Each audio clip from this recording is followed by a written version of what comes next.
கொடி சுத்தி இருந்தா பயப்படணுமா?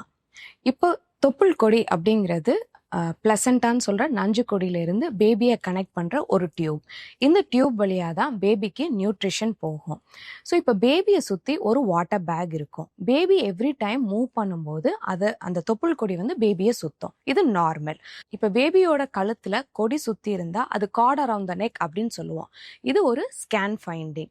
இந்த தொப்புள் கொடி வந்து ஒன் டைம் லூஸா சுத்தி இருந்தா அது எந்த ப்ராப்ளமும் கிடையாது. நம்ம பேபி மூமெண்ட்ஸை வாட்ச் பண்ணிட்டு இருந்தாலே போதும்.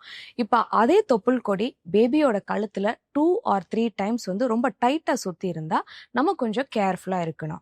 டாக்டர் பேபி மூமெண்ட்ஸை வாட்ச் பண்ணிக்கணும் அப்படின்னு சொல்லி உங்களுக்கு டெய்லி ஃபீட்டல் கிக்கிங் மூமெண்ட் வந்து சொல்லி தருவாங்க. ஸோ அதை நீங்கள் கேர்ஃபுல்லாக ஃபாலோ பண்ணணும்.